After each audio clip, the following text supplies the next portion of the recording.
Last week on Thursday Night Therapy, our party concluded the battle aboard the merchant ship. They successfully prevented any of the sailors escaping on the jolly boats, although this success did not come without its difficulties.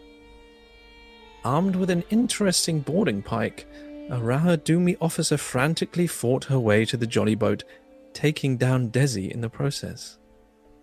With a hard-hitting hook to the head, luckily his brother Devvie was able to stop the bleeding, and Lani smashed the officer's skull before she was able to unmoor the lifeboat.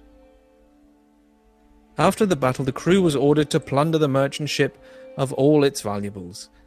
Our heroes made a cheeky beeline to the captain's quarters, but were told by Mr. Plug that normally this task was reserved for the officers. As the work drew to an end, the pirates began to celebrate their victory. There was food and drink and rewards. Each of our party received 300 gold pieces, and a bonus for those who assisted the captain as he was attacked from the fog, which in Torrin's case meant finally getting her diamond. He also had an interesting talk with Mr. Plug concerning a possible future position at his side, a potential future relationship perhaps. Tired from battle and abundant alcohol, the party retired for a night's rest. Lani was visited again by the rat, who, grateful that he was allowed to live, now seemed prepared to do anything that Lani so wished. Using his innate ability to connect with beastkind, Lani gave the rat the mission of inspecting the captain's quarters, and seeing through his eyes, was able to snatch a glimpse at this previously unseen section of the ship. Torrin was, however, visited by an unusual and vivid dream, where she saw a sea of dead souls and herself, but with the visage of a human skull. And that's where we'll pick up this week, with the ringing of the morning bell.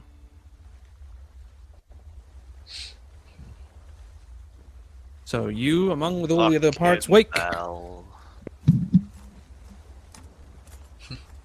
You're getting out of bed, dressing. Yeah. Bleary eyes. Yep. Zima hanging off of the hammock. Aching. Yeah, sure, definitely. Are you all alright? I think so. Died. You almost did, mate. You almost did.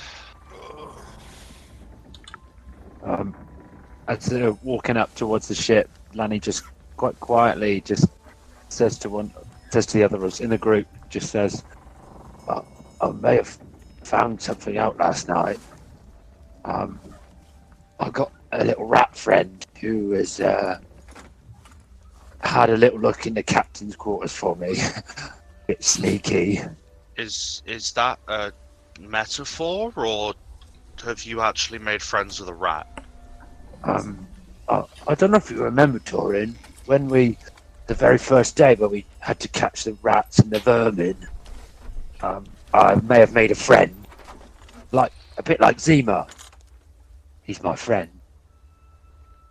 Just gonna shoot a look towards Zima, just like, nah, but okay. Okay. But he asked if there was anything I wanted him to do, and I said, how about looking the captain's quarters? And he did, and I could see through his eyes, and I saw into the captain's quarters, and there was lots and lots of different things in there. Whoa, wait a minute. Wait a minute. You can see through its eyes? Yeah. Lani, how much did you drink last night? No, it's something I've always been able to do. If I could touch an animal, I can see through its eyes, and I can hear what it hears. You kept that a bit quiet, Lani. Never come up. That's bloody handy. That's definitely a new one for me. Not something I've heard of before. And you're not just mental. What was what was really odd was that the captain actually slept on the floor, and that wizard, whatever she is, the magic one that did the fog, she was in the bed. Are you sure you didn't have too much to drink? No, of course not. He's the captain. Why would he sleep on the floor? I don't know. Question. That's interesting. It makes you wonder who's really wearing the trousers. Absolutely.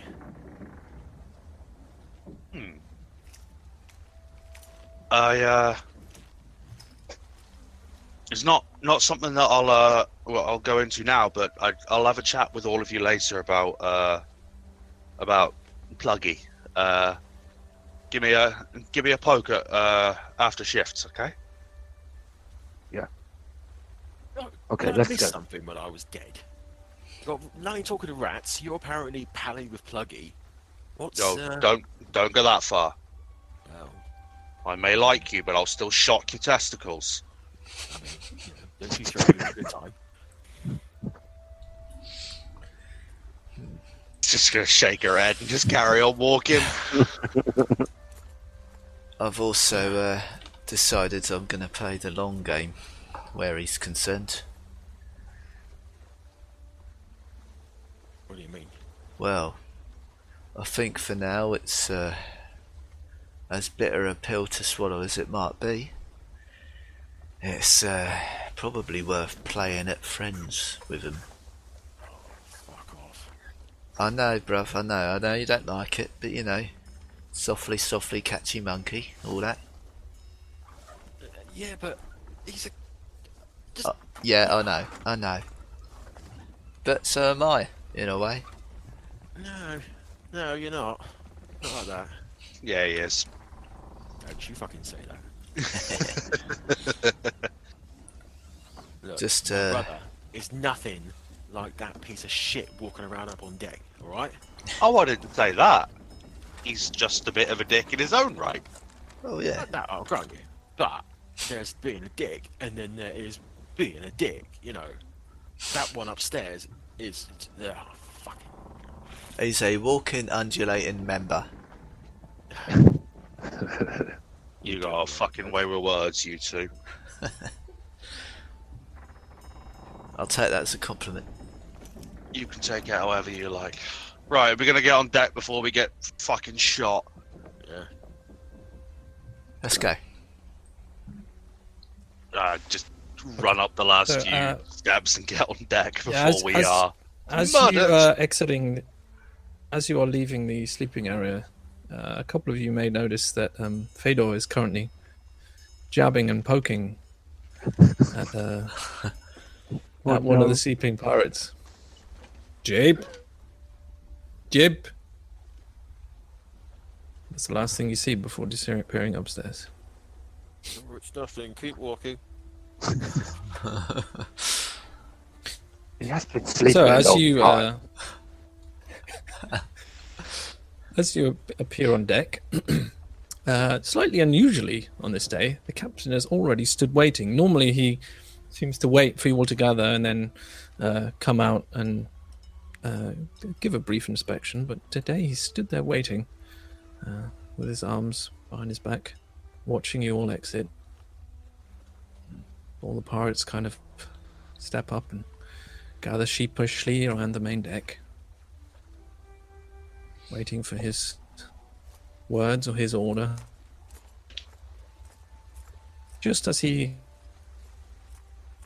is about to speak, it would seem, and just as the bell rings for a second time, Fedor appears at the top of the stairs, dragging Jape behind him, Oh, fuck. and he drags him into the middle of the deck and points at him.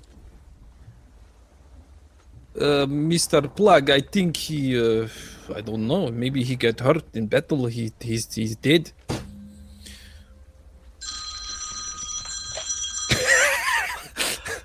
There's the second bell. Oh shit! We got up on deck on time. I do not remember him. I do not remember seeing him fight. But I guess I don't know. Maybe he get hurt and go lay down. But he dead now. The captain. Go on. I'm just gonna stand. I'm not gonna make eye contact with anyone. Just looking, staring, middle distance, face blank. For those of you watching, the captain seems unimpressed. Turns to Mr. Plug. Mr. Plug just actually shrugs. And The plug Captain- shrugs. he just shrugs, yeah. Oh, He just shrugs. development. So the captain just says, Sew him up.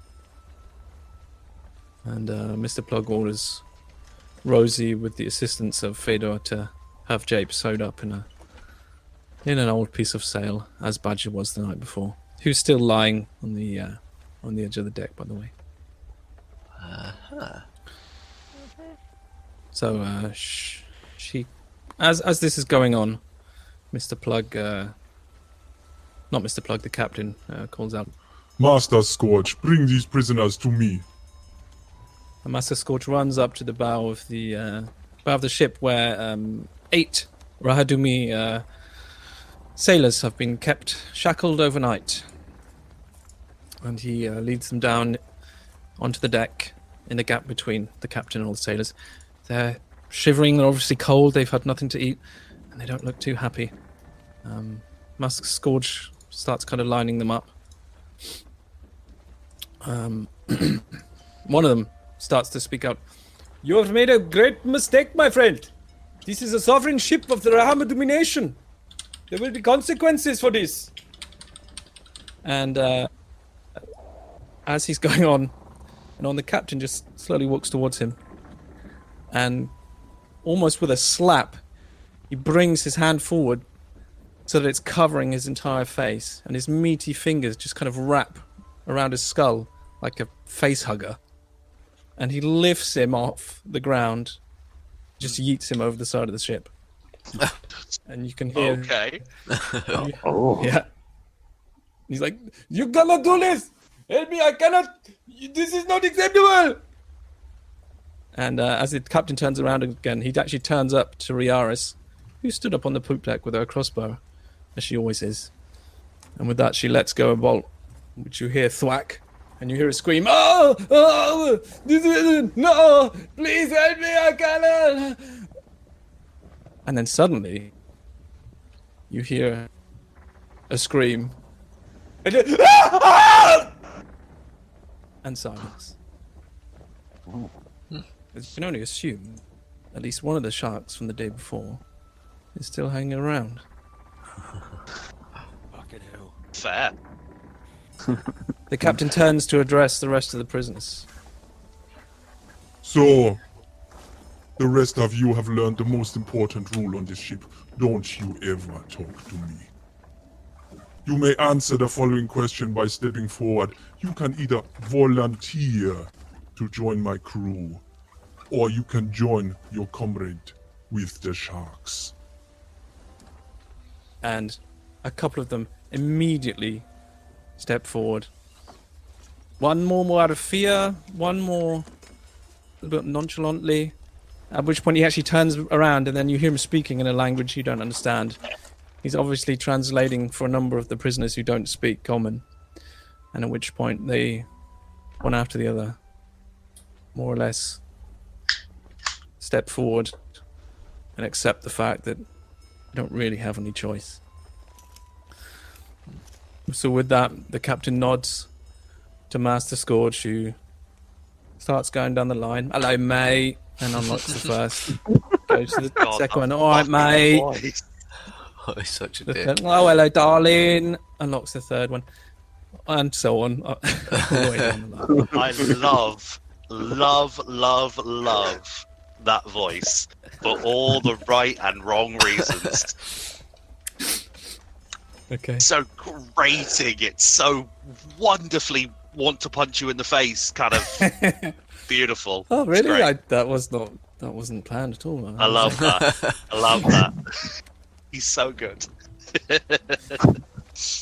So the prisoners start to rub their wrists and kind of sheepishly step back from the line and kind of take their new place amongst the crew. At which point the captain turns to Rosie to see that she has indeed sewn up Jape as well.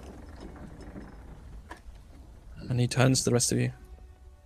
Do any of you have anything to say before we toss these two overboard?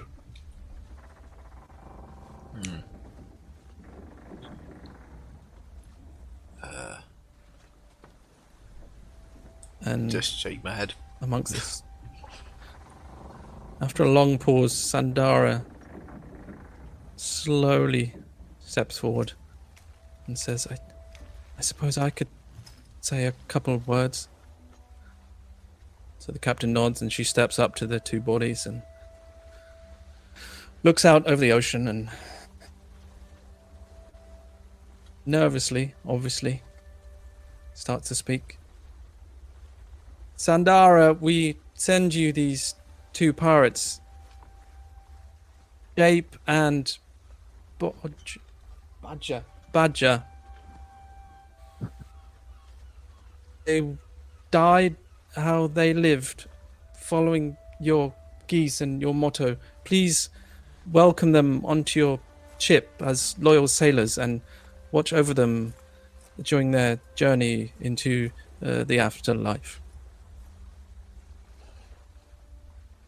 At which point, she reaches into her pocket and pulls out a coin, and she tosses it into the water. And then Fedor and the captain each pick up a body, and they're tossed overboard. And at that point, you actually see all the other pirates. They all start taking their turn, pulling out a coin from their pocket and throwing it into the water, where Jape and Badger have now descended. Let's kind of look at my friends and with a shrug, just pull out one of my coins and walk up to the edge and chuck it over. I'll do likewise. Walk up to the edge and under my breath. Sorry, mate. Flip the coin. Toss a coin for your pirate.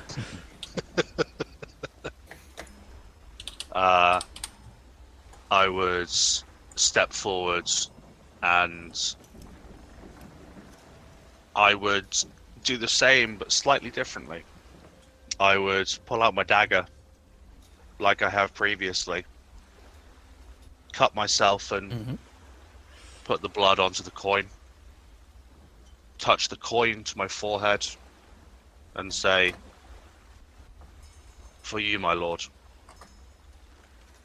and flick it into the water. Okay. Finally, Lanny, Go on. sorry, Lanny steps up to the edge and he takes actually 2 coins and he says, "One for Badger, didn't know you but seemed like a good guy, and one for Jape, he liked to sleep a lot." Tosses them both in. I love Lanny's his innocence. It's beautiful. Oh, yes. Perfect. Okay. And finally, if you've all said your piece, the captain himself would step forward and chuck in a coin, just as all the other pirates did. But now, with that taken care of, he turns back to you all again. All right, you dogs. You've done right. Good job by me. We've got a second ship now, and she is quite a prize from the looks of her. But I only still have 1 crew, so here is the plan. The Wormwood will sail on to our planned destination, while Mr. Plug will pick a skeleton crew to sail the Man's Promise to Port Peril, where she'll be worth a pretty penny as salvage.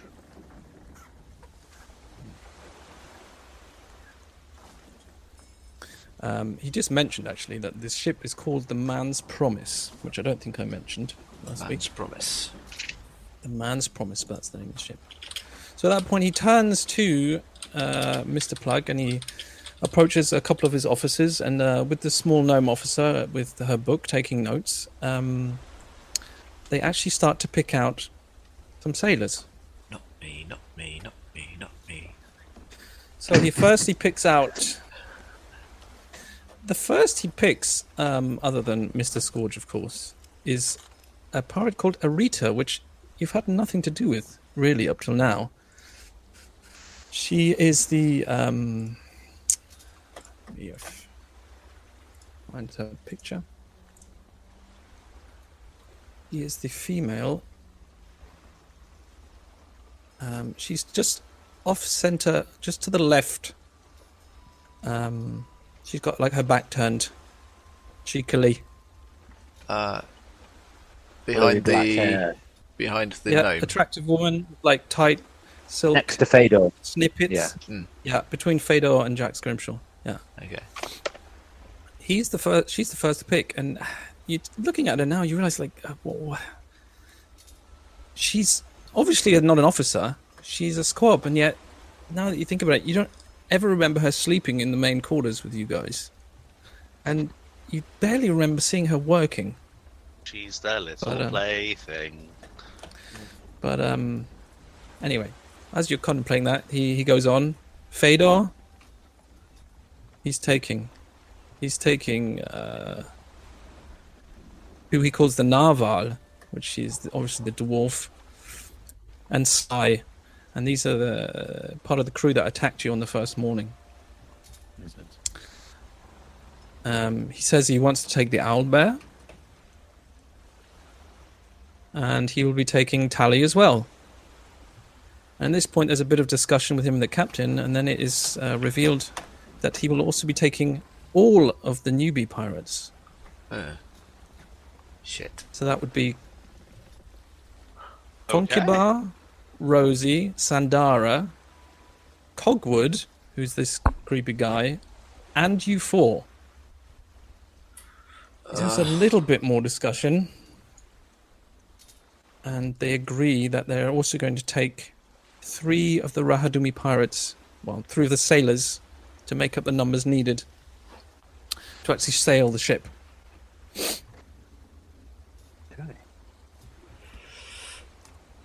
And you've all been kind of like ushered together just to like clearly define who is going to be on which crew as they're kind of deciding.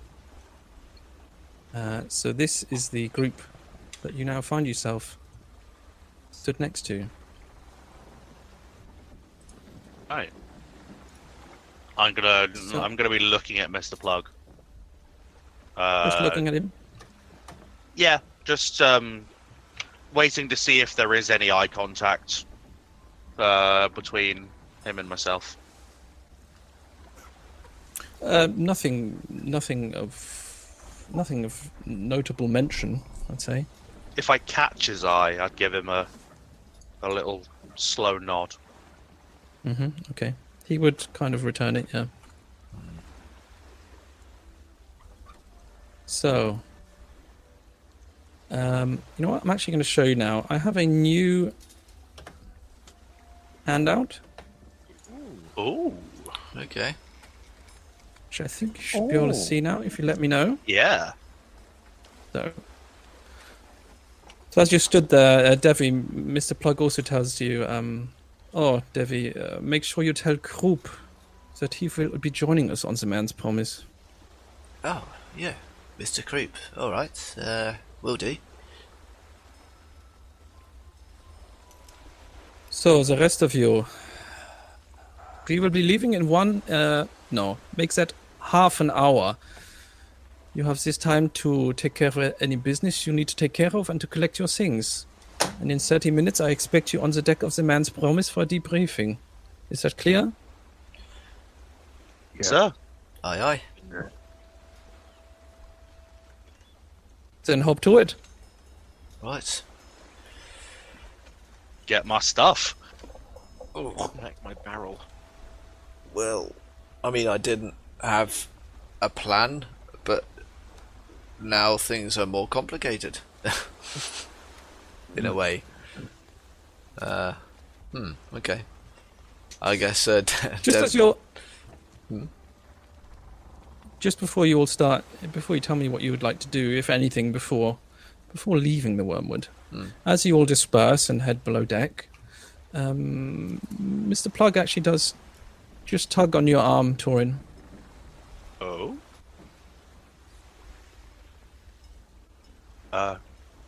Yes, Mr. Plug. I wanted you to know that I was very serious during our conversation yesterday. As was I, And- Mr. Plug. Well, I hope so. Because I was actually considering giving you a position of an officer on the new ship. Oh. I would be incredibly flattered, Mr. Plug. Well, as I said, what you are able to offer me, what you could bring to the table at my side, I think is very beneficial for you and in turn for me also. I think this is a great opportunity for you, and I hope you take it very seriously. Yes, of course. I see this as a fantastic opportunity. I want to help in any way I can. This does require that you may have to prove yourself to me, prove that I can trust you. I have noticed you have become quite friendly with the twins, and I would like you as part of your job to keep an extra eye on them, especially Dessie. To what end? I just want to know what they're up to. I do not trust either of them. Just let me know what they are doing and if they are planning anything and so on. If they step out of line, I want to be the first to know. If I may, I have trusted them with my life, and they kept me alive on that ship. I trust them wholeheartedly, but I also appreciate that you may not. No, They've proven I do themselves not. to me, but they may not have proven themselves to you. Perhaps that time will come, but that time has not come yet. And until then, I would like to keep more eyes upon them than I currently have. And I wish you to be this extra pair of eyes. Is this something you are prepared to do? Yes, I am. Excellent. Generally, the officers would sleep upstairs in the officers' quarters, but I would request that you continue to sleep in the main sleeping area so that you can keep an eye on them all through the day and the night. That is agreeable with me. Excellent. Lanny, the larger fellow, has become somewhat of a trusted friend of mine. He is a very good protector. And should I encounter any difficulties below deck, it would be nice to keep him close. You understand, of course. Of course.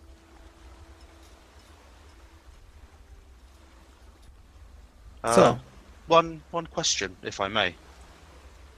This officer's position, does it come with a title, a rank, a particular level of importance towards the other crew members?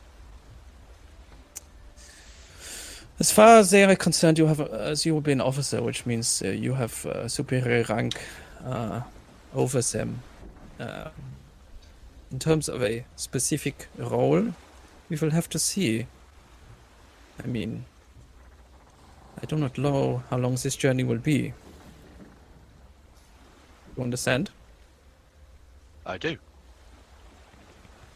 But Thank you. believe Good me, luck. when the time for our payment comes, you will receive the share of an officer.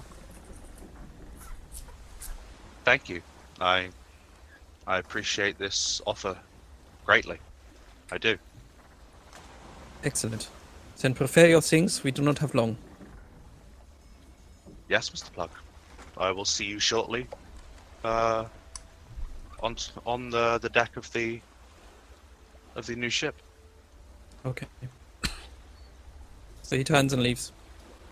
I will wait until he turns, and then hurriedly go downstairs, finding the others. Just as he turns and leaves your view, Yep. in the space that he basically leaves, you see behind him is Arita. She just stares at you for a second. Yeah, that's the woman I mentioned before, the first of the sailors that he picked for his crew. Yeah. You just kind of see her narrow her eyes at you slightly Great. before she turns and follows Mr. Plug. Rita, can you spell that one before I put bitch? Aretta. Rita. Rita? Aretha from someone who's missing a tooth. So, you all now have roughly 25 minutes. So we're gonna pop downstairs and tell Creep the news. Okay. Apart from that, I don't really think there's anything special I want to do apart from obviously gather anything that I've got in my lockbox. Yeah, I mean, I think I assumed part of your preparations would be collecting all of your gear. Yep. Okay. So if you head along to a croup. Oh, hello there, Devvie. What's going on there? Mr. Creep, Mr. Plug has requested that you join us on the Man's Promise. What for then? I gather to do your job on that ship rather than this one. The captain seems to have agreed it. You're being drafted, mate. I'm coming as well. As you say that, his head turns and he looks at you. His eyes are wide and his jaw is slack and open, and he just stares at you for a few seconds in pure shock. It would seem. Is that not usual? No, it's fucking unexpected, mate. If really, are you pulling my pisser? No. Plug told me to tell you to, get a shift on because we only got half an hour. With that, you see a wide grin like slowly break across his face. Oh, really? Oh, fuck. All right. All right. Can you help me collect some things? And he, before you can answer, he's already thrust like a crate into your hands. Yep. And he's now like frantically collecting things from around the kitchen. Oh, I need this. Oh, I gotta take that. My knife. That's my good knife. Fuck. Oh, I need some stuff for my room. And he disappears into his quarters. And you can hear him shouting out. It's like, Oh, can you grab some of that for me, Devvie? Oh, and grab that. I'll grab all the things that he wants, but if it looks like we're going to need help, I'll have to call Lani down or something. you might need his help at some point. It's going to be a decent amount. Well, as I'm taking my first load up, I'll grab Lani on the way back down, and whoever else is spare. Okay. As you return, you can see that he's obviously spoken to Grok, who's very teary-eyed, and you actually see them hug each other. She's like, oh, I'm gonna miss you. It won't be the same here without you. I don't know who they're going to put in that bed to sleep with me now. Oh, anyway, take this. I've been saving it. And she hands him quite a large cask of rum. It's good stuff, you know. So, Mr. Plug gives that to you.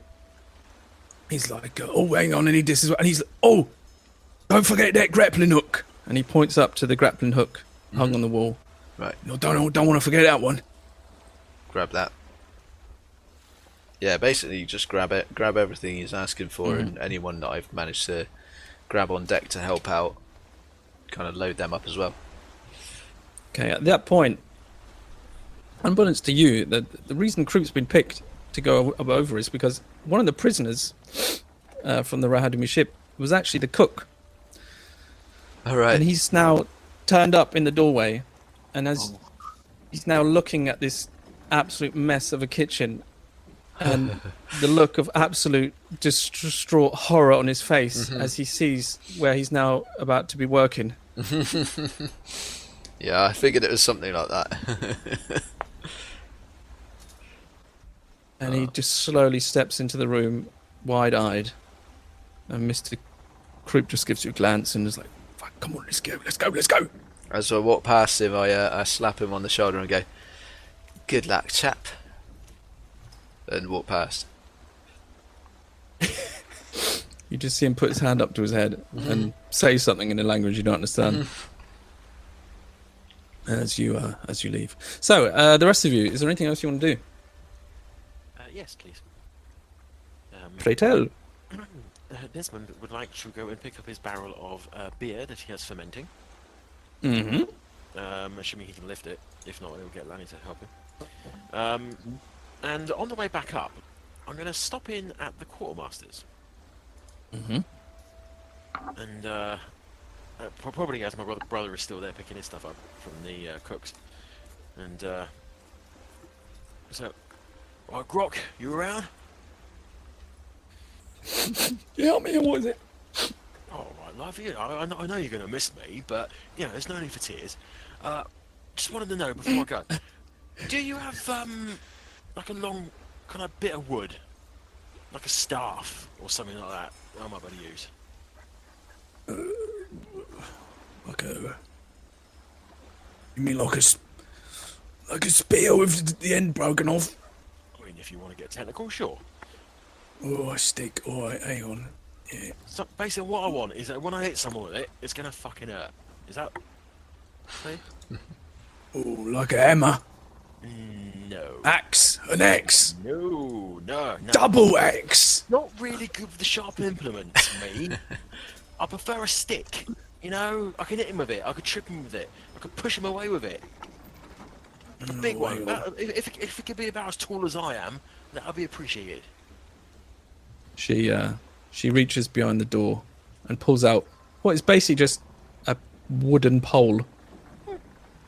It might possibly have been something else at one point, but she's like, You mean like this? Is what she's handing me basically a quarterstaff? yes, Right, yes. a length of wood. Yes. Yes. That's it. That's what I'm looking for. How much do you want for it? Oh, fucking take it. I don't care. Oh, pleasure to visit with you, love. And I've got to say, I have treasured our time together. You know, the brief time that I've been here, your shining visage has been like a beacon of light in my otherwise cloudy day. Oh, fuck off, you cheeky sod. I'll blow her a kiss and I will take my staff and I will be off. Okay. Anybody else? Yeah, that's one thing I'd like to do. Collecting my sort of gold and a few other bits from the chest and sleeping area. I would like to see if I can find my friend Mr. Rat. Okay. Oh, yeah, that'd be useful. How do you wish to do this? Using a little bit of food, kind of in the area where I usually sleep, in and around that area, just essentially trying to find him, trying to call him, see if he can respond, see if he will respond. Give me an animal handling check with advantage.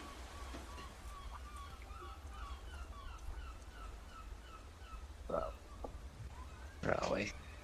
Guild chat.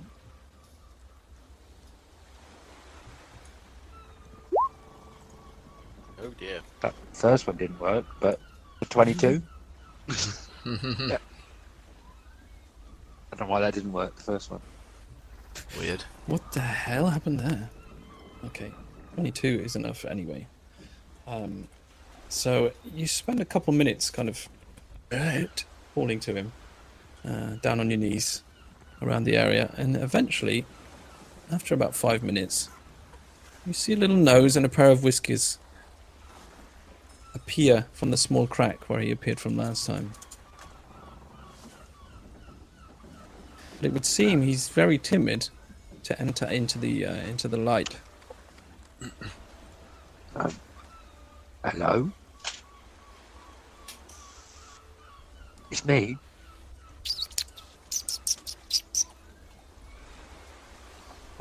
Would you like to come with me, Mr. Rat? And you didn't cast Speak with Animals, did you? No. So he can't understand you.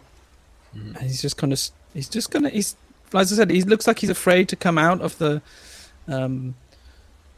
hole. He's looking at you and then looking left and right and back at you. And So I will then take the 10 minutes to just sit down, and I will ritually cast Speak with Animals just for the remainder of my time before we have to move across the other ship. Or not the remainder, but Okay. some of the time. okay, he vigilantly sits there watching you during this time. Doesn't leave. Keep And throwing as a you few feel crumbs. the spell take hold, you can now speak to him.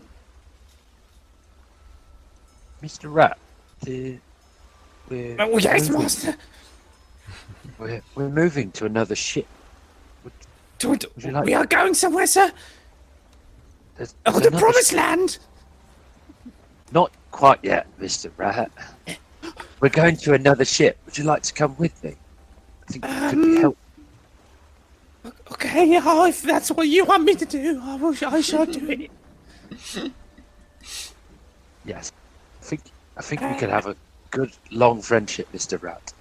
Oh, yes, oh, everything you say.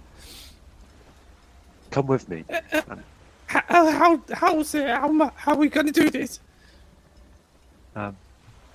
You can sit Um, in my beads on my neck. You can hide in there. In There. your what? Big bead. I've got a big bead on my neck, and I can open don't it know. up. You can sit I don't know inside. if they're that big, are they? Like, well, I'm a Goliath. They're pretty big around his neck. Rats can fit in tiny little holes.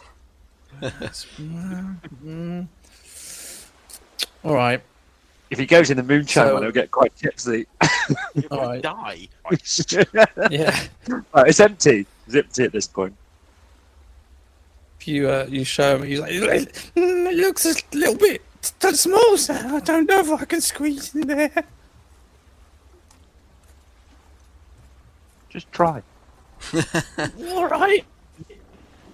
and he shoves his head in, and he's squeezing, and at some point, he just seems to stop, with his back legs, and his arse and his tail sticking out.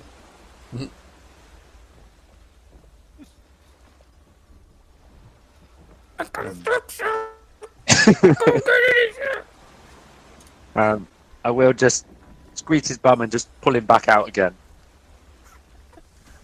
Oh, it smells funny in there, sir. I know. Wait 1 minute. And with this, I reach down, pull out my pack. This will make things a bit easier. And he says, hop in one of these little side pouches, Mouse. Ratty. Oh yeah, all right. That's something I can do. This will be better. And he jumps in. And I go up, back up, and start to make my way to the other ship. Okay. I'm looking forward to the spin-off series, The Adventures of Lanny and Ratty. Yeah. Okay. I Anybody else? Any other? I am the last one. I would run downstairs and seeing that Lanny is holding a rat in his hands, I'm just going to sit and watch until he puts him in his pack. And I'm just going to sort of just wait. And then when he sort of stands up, I'm just going to walk over towards my stuff and give him a very knowing look, sort of gesturing towards the pack where he's put the rat. See, Torrin, I did tell you. He's real. I never doubted you. Give him a pat. I'm going to grab my chest, grab the diamond, grab my book, my spell book, and I am going to grab any sort of odds and ends. I had like my component pouch and various different things. I'm effectively kitting for battle, but holding my spell book in its leg holster now. So I have dagger, holster, diamond in pocket, arcane focus, the whole shebang. And I'm going to paint my face. I'm going to paint my face with the ink that I have to mimic my war paint from the battle. And I will come upstairs with my coat on, and if I'm passing anybody, including Lanny, I'm going to say, things are going to get strange on the ship. Just go with it, and I'll explain later. Okay. I want to make sure nobody's listening to us later on.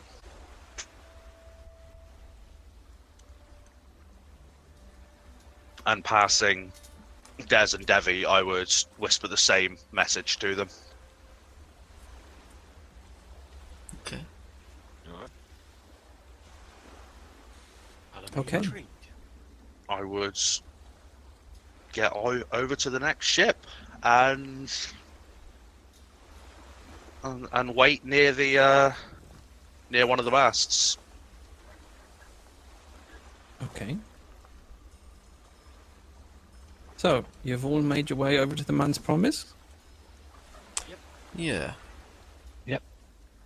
Troy, you've gone Last very chance. quiet. Have I? You're Yeah. very Me? quiet. No, Troy. Troy. Am I? Is that still? Yeah. Strange. Turn it up, mate. I did not catch that. What was that? Turn it I said up. turn it up. Turn it up. I haven't changed anything. I haven't done anything. That's a bit better. Okay. It's a Am I- bit better. Maybe I'm just talking quietly. Maybe. Maybe. Well, yeah, just to Enunciate. enunciate. Just to be clear, Desmond will have taken the brass knuckles, as he keeps them on his person at all times. Has he put him up his ass? What's that voice? What? You told me to enunciate? Yeah, I assume you've taken all of your personal items with you. Yeah. So, if we are all on the other ship, I would say, let's move over to the new ship, shall we? Ooh, exciting. Ooh. Very nice. That's got a higher definition. Ooh, look at Torrin's Yes. hand. Oh, hello. Oh, I've got Yeah, Ooh. New things. I've made slight adjustments, Sean. I need to rework Torrin's hand. The clipping on the effect is terrible. I didn't have time to fix it. But yes, Devvie now has his rapier. Lanny is carrying a large maul. And Devvie, if you look closely, is actually wearing his brass knuckles. Oh, wow. nice. I bet you're really glad that I asked for a quarter staff now. Yeah. Now, I've been very I've tried to be a bit fancy here, and I think I've probably made things a little too complicated. Because what I can actually do is everything's layered, so I can, yeah. Wow. Okay. But I think the further we go down in the ship, the more difficult it's going to get because everything will be on top of each other, and I don't know if I'll be able to get it all back. Yeah. Wonderful. We'll see. I may end up changing to a different map for Well, this ship because I might be able to help you with that, but we'll talk about that when we're not playing. okay. But yeah, so for tonight, I just might not show you the other levels of the ship Fair. unless it's absolutely necessary. So, with you all on board, the new captain plug approaches your. God. Oh, he's gonna be fucking insufferable. It's gonna be a dick. So, I'm purposefully staying quiet. as you all know, I am the new captain of this ship.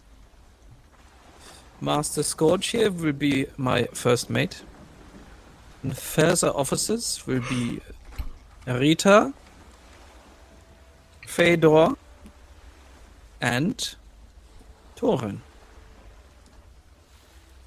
Oh, look at Torrin as he says that and just cock an eyebrow at her. I'll step forward. He turns to the rest of you. Is this clear for everybody? I expect you to respect them as you respect me. Crystal clear.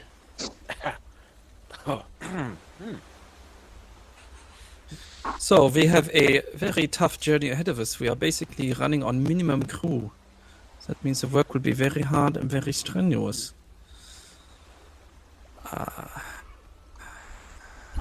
I will not allow entertainments on this ship after meals.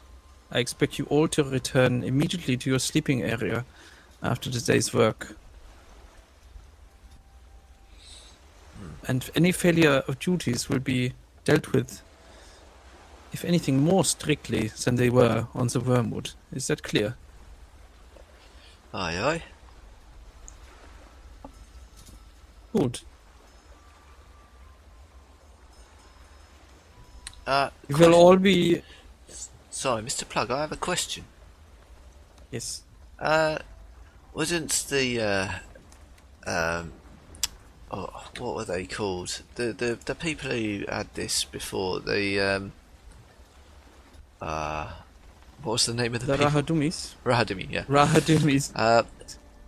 They'd be looking for this ship. Should we? Are we going to rename it? What's the protocol? I'm not familiar. Perhaps the captain was not clear. The plan is to take this ship north to Port Peril, where it will be sold Oh, and right. out of our hands and no longer a problem. The Wormwood will continue to its original destination and will meet us there a short time afterwards. Gotcha. Which means, although the journey up there may be hard, we should arrive a number of days before them. And you can enjoy some shore leave. Wonderful.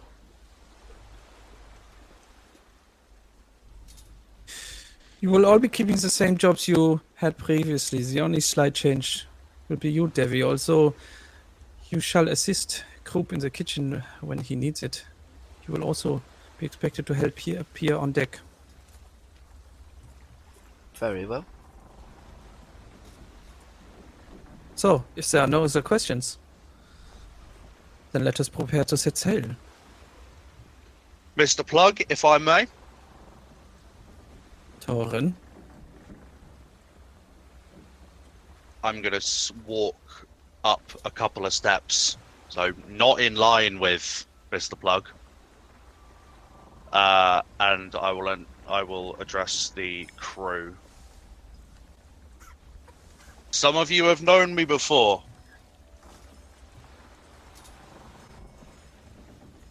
The name that I used is not to be spoken by any of you again.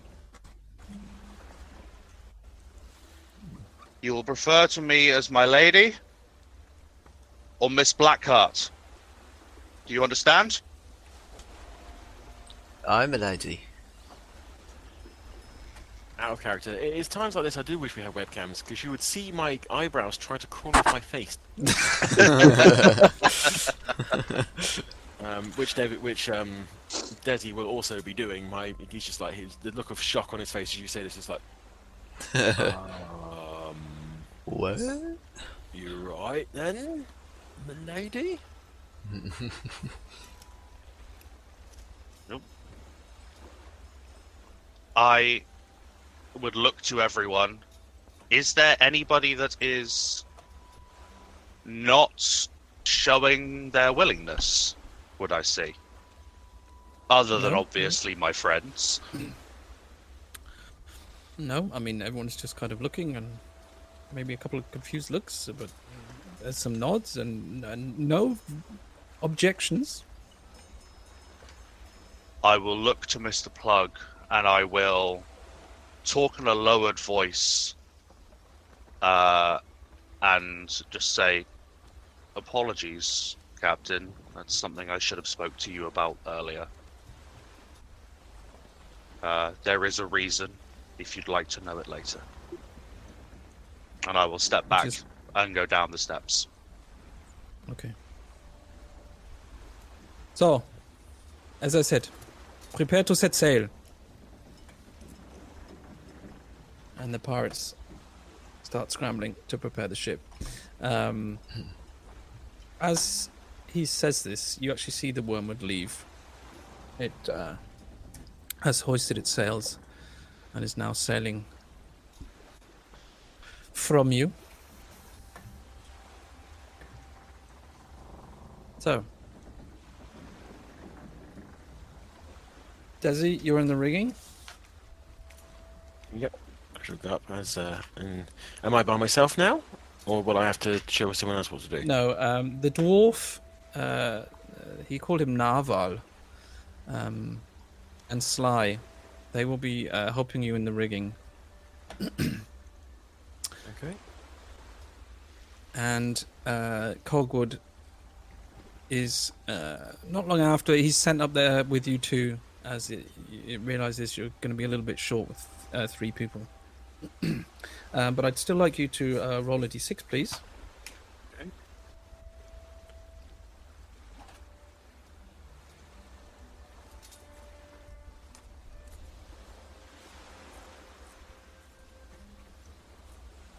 Three.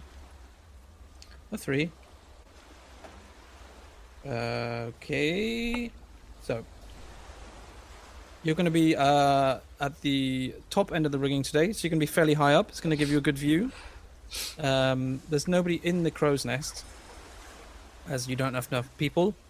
But as well as taking care of the top side of the rigging, which includes releasing the sails, you're also going to be expected to keep a lookout. Okay.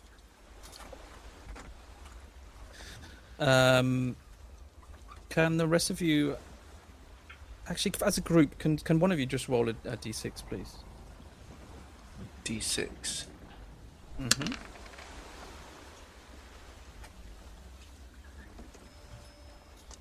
Two? Yeah. Okay, so you're all basically going to be hauling ropes,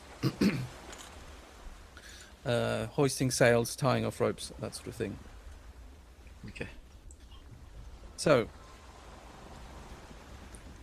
as you are ready to set sail, can you all give me the swabs on deck? Can you all give me athletics checks, please?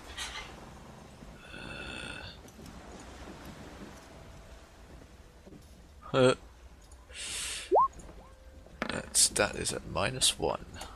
Oh no. Oh dear. A 15. Torrin? I'm doing this as well. Yes. Yes. I Plus keep 7. realizing I switch between Torrin and Torrin. Torrin. Which is it? Torrin. Torrin. Okay. It's fine. And Desi, can I have a perception check from you, please? Okay.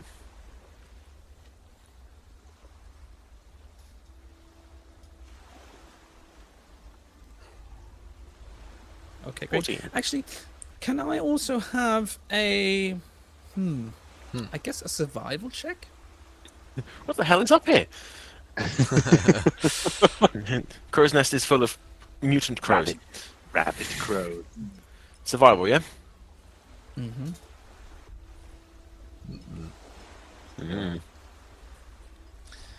Okay.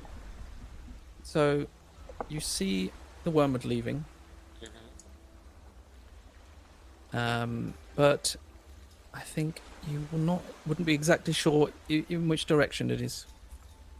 Okay. But as the man's promise, as you release the sails, and it starts to move, you can see that you're moving at about a 45-degree variance from the line that the wormwood is. So, do you know what I mean? If they're sailing in one direction, we're going off on an angle, basically. Yeah, for about 45 degrees. Mm-hmm. Okay. So, the day continues. It's fairly strenuous. You don't really have time to do anything because you've basically got your hands full the whole time. So, can I all have constitution checks, please? To see how tired you are by the end of the day. Saving throw or just a straight check? A saving throw. Oof. Uh-oh. Fucking hell. Well, I'm fucked. Oh, sorry, Torrin, sorry. You shouldn't have been doing this.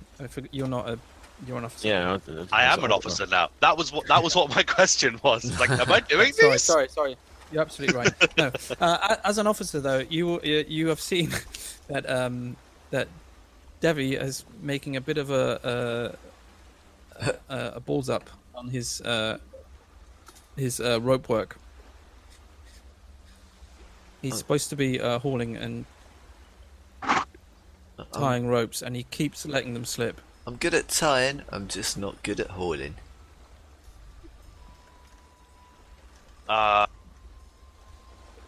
Seeing that, while I'm on the ship watching that, I'm gonna ritually cast a spell quickly. Okay. So while I'm watching him, I am going to cast Unseen Servant.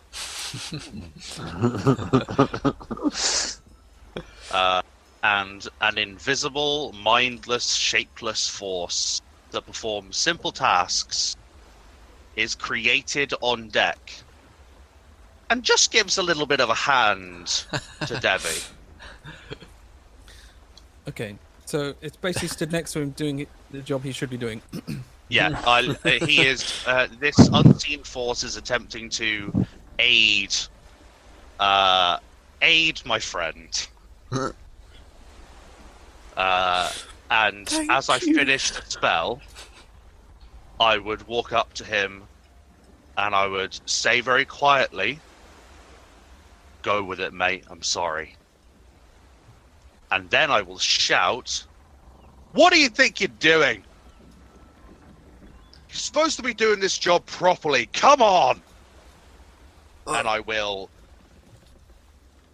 usher my unseen servant to help him with his tasks. That spell will last an hour, so it's just a little bit of a boost. Sorry, Miss Blackheart. Right you are, Miss Blackheart. And I will watch him for a while, but I'm going to look around to see if Plug has noticed that. Yeah, he would have heard you shout, and he's stood at the wheel. He's sailing the boat, but he would have heard you shout, and he glances over and he gives like a slight nod of acknowledgement as he sees you reprimanding Devvie. Bet catch you again. But yes, my lady. I'm sorry, mate. I'll explain later. And I will curtly walk off. God, this is going to be a head fuck for me. Yep. Alright, double agent time. Fuck!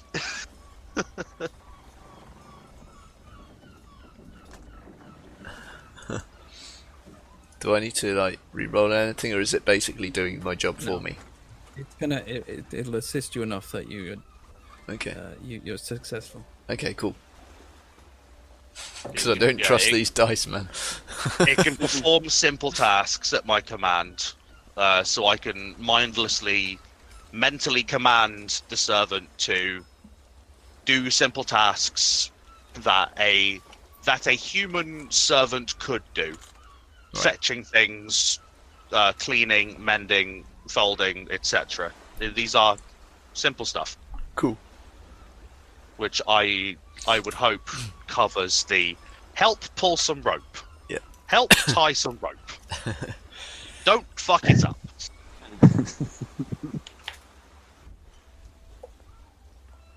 Okay.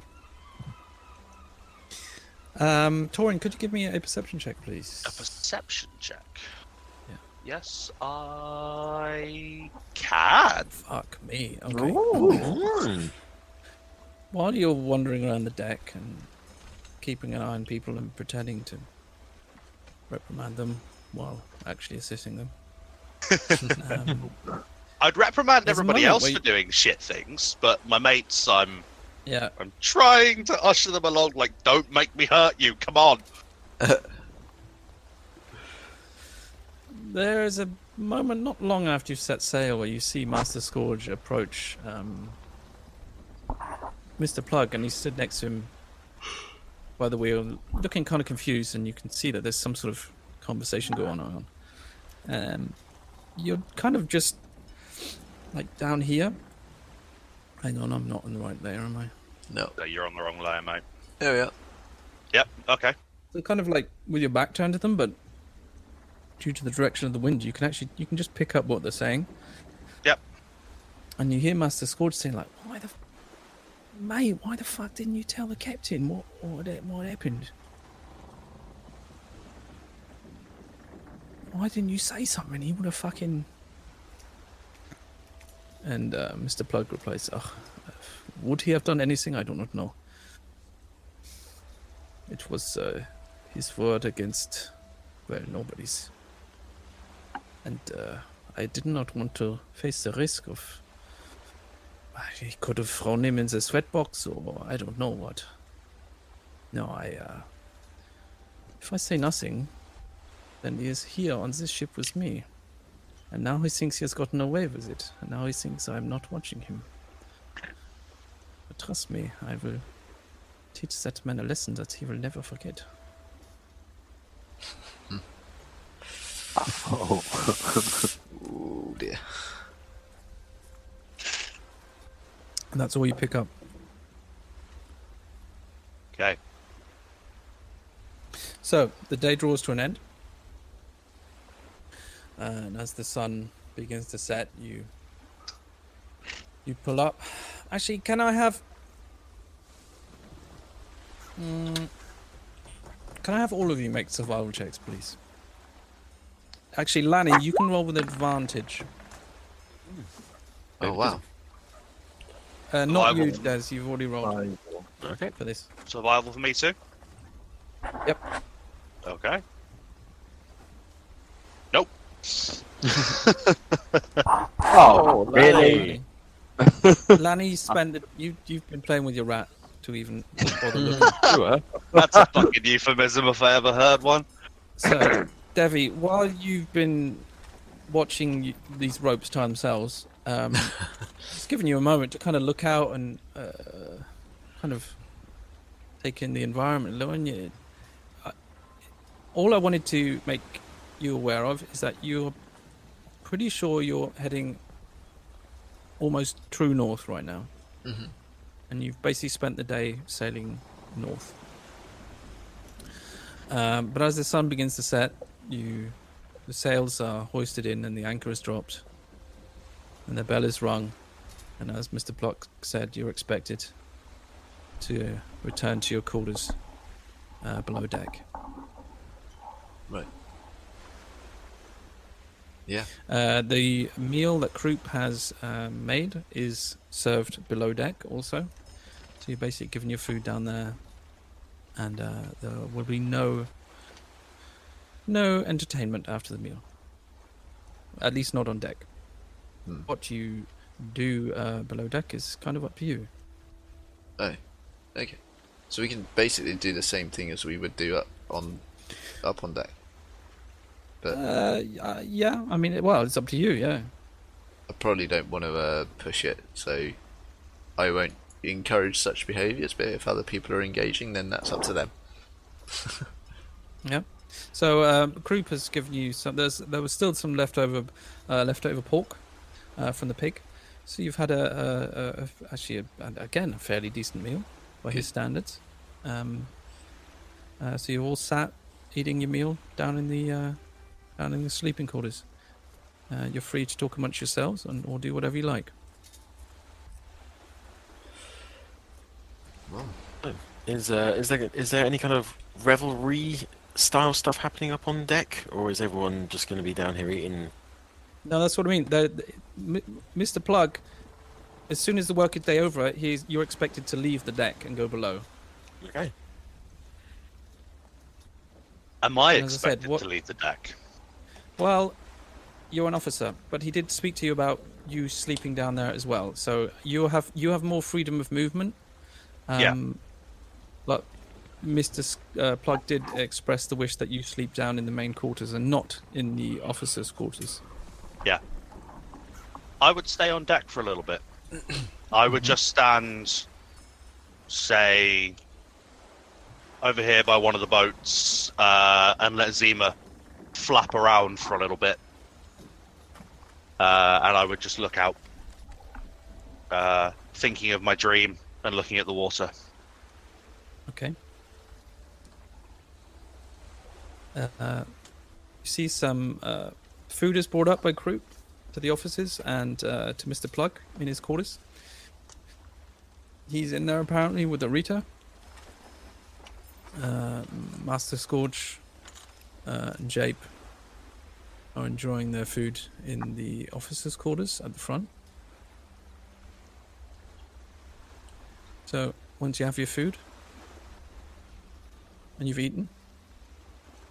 Oh, I forgot to mention, the owl bear is chained to the main mast. Oh, Oh. sucks.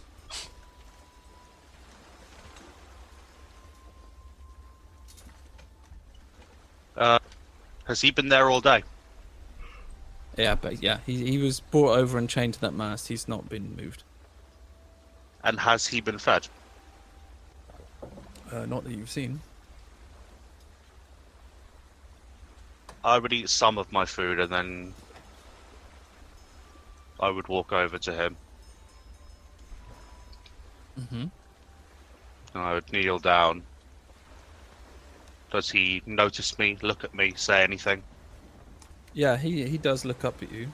I mean, it's a bit of a vacant stare, but I will take a bite, looking at him, and then I will push the bowl towards him. So he's got about maybe just less than half of my meal for himself. he takes it eagerly. Oh, bear. And starts to eat what you've given him. Oh, And then he actually kind of grins at you. I'll smile Pulp back at between his him. teeth. I'll smile back at him, and then I will go back to where I was by the rowboat. Okay, he kind of like sits down with his knees up on his haunches and just starts greedily finishing off the bowl that you've given him. So, if you're all below deck, is there anything you want to do before you sleep? I did want to talk to Conkerbar. Just briefly, and because I can't remember, I may have asked him this before, but now I'm going to talk to Conkerbar and say, yeah, Conkerbar. Oh, hello there, Devvie. What was your talent again? Have you got any special talents, or are you particularly good at anything? Well, I'm pretty good at gambling, I must say myself. Is that it? Cards, dice. What exactly do you mean? Well, I don't know. I just, I wondered, if you had any practical abilities.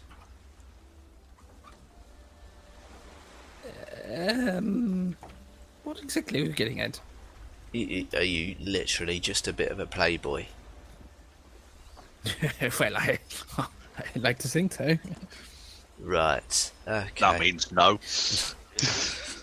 I mean, I have a few tricks up my sleeve, but Well.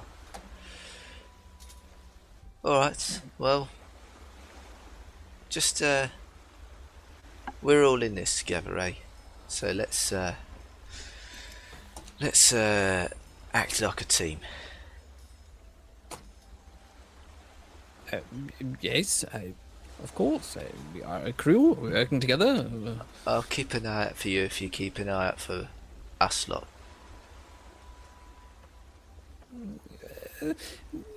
I get the feeling you're trying to insinuate something, and I'm not really following. Not At really. this point, what he's saying is that if you don't fuck us over, we won't fuck you over. As you suddenly lean into it, burst into this conversation, he instinctively steps back from the man that punched him in the face on day one. Yeah, of course. I did not plan to make any trouble. That's good. But did you say you can do tricks? I have a few little tricks I can do. Yes. Well then, What? show me a trick. Oh, okay. And he pulls into his pocket, pulls out a deck of cards, and he starts to shuffle them. And then he kind of raises some and fans them, and then you see him actually release a number of the cards, which then start to almost shuffle themselves in the air.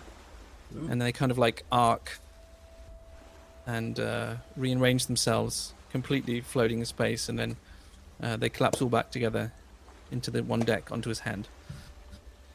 I can do that, for example. That's a bloody neat trick. Yeah, they'll be just doing a slow cap at this point, though. Alright, no, I'm fucking impressed. That is good. So is that a kind of magic? Like actual magic, or is that just a bit of trickery? Well, it's rudimentary magic. I'm not a professional, but as I said, I know a few tricks. Yeah, well, it'll be good to keep around for entertainment, if nothing else. Well, that was a little underwhelming, but all right. I know. I'm entertained. I don't really know what you were hoping for. I think what my brother is trying to say in a more diplomatic way than I am able to is, are you any good at fucking killing anything? I'm not a particularly violent man, if that's what you're talking about. Right. Are you any good at casting spells? I think I made that clear. There are a few spells I have the ability to cast, but... Let me put this in a different way. If I were to say, want to punch you in the face again, is there anything you could do to stop me? Possibly. I would probably try. I'm going to be in full looming mode at this point. I'll be up, standing over, shoulders out kind of thing. So, right then. So, you're good for a laugh, but if we do need someone to, say, throw over the side because we're running out of food, you're first to go? No, why? I don't understand what I've done wrong. Nothing, mate. You've done nothing wrong. We're just trying to see who's, what's a nice way of putting this? Useful. At this, I'm going to clomp down the stairs see Well, this situation. As soon as she starts clumping, I will straighten up immediately. The picture of innocence. I'm going to see both of them bearing down, however innocently he may think he looks. And I'm just going to say, just don't kill him. And I'm going to leave. I'll go to a bunk. My lady! Clearly, I was just making friends! Ignoring you.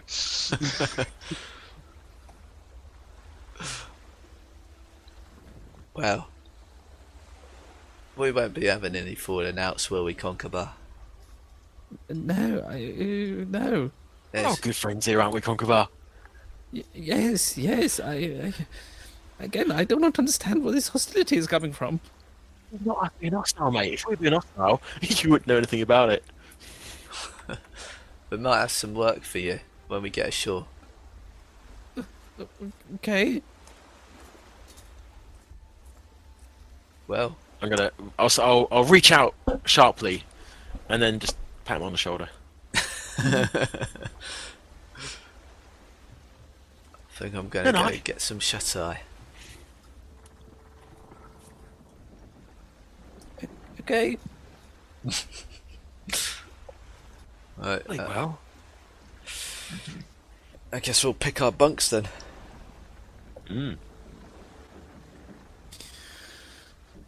As I said, actually, I think I can at least show that one layer.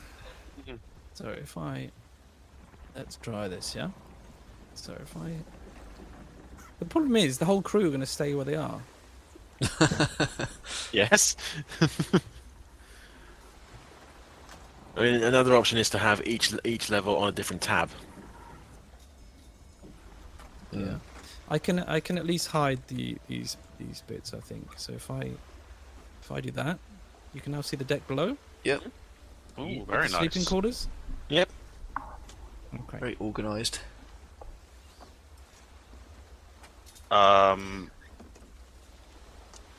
I would have come down and taken this furthest bunk. And if anybody was in it, I would have turfed them. There's more beds than there are people Yeah. to sleep in them at this level, so That doesn't matter to me. That bunk's mine. I think it shouldn't be a problem.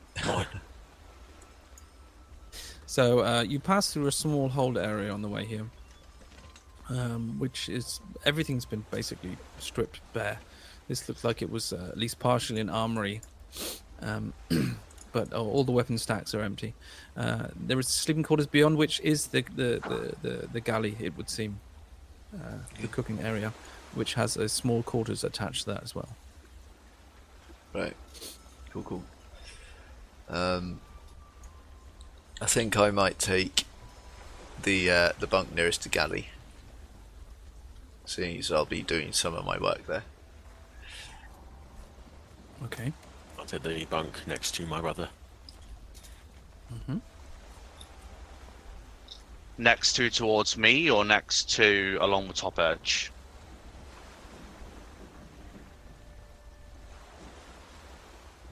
That's, well, I'm like I say, I'm wherever Yeah. Des is. I'm grabbing that one. I'll take this one. And I'll Lani, take that one. Lani's actually down in the corner against this wall Cool. on the floor. You're underneath my bunk. On the floor in the corner. So if Torrin's in the bed, Lani's on the floor in the corner. Interesting. I like a He's faithful far too- dog. He's far too big for a hammock. Seeing that, I would shift to this one. Like, it's fine. But Sorry, sorry. seeing that those three have come in, while I'm laying in the bed, I'm gonna cast Disguise Self and turn into Scourge. Okay. Okay. Scourge is hello, mate, isn't he? Yeah. Yeah. Yeah. So wait, you've laid down in the hammock and have now cast it. I've now cast it. Okay. Without anybody seeing me in the hammock, I'm going to cast it. And when they turn up, I'm going to get out of the hammock and go, hello, mate. You want to come into the Now- galley for a chat? Come on. If we Now, ain't got a do they choice. immediately get a check to see through the illusion or not? They do. Okay. So, investigation check against my spell save DC. Investigation, right? Okay. No. Lanny and Des know it's me.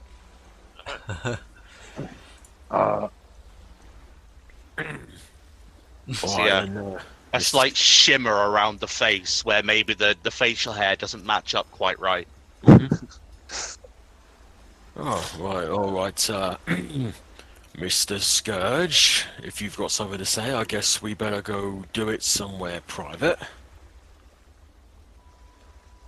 Come on, bruv. Yeah. Come Alright on, then. Lanny. I'll lead them all into the galley, Lanny included. Okay. Is anyone in the galley? No, you don't see Croup in there.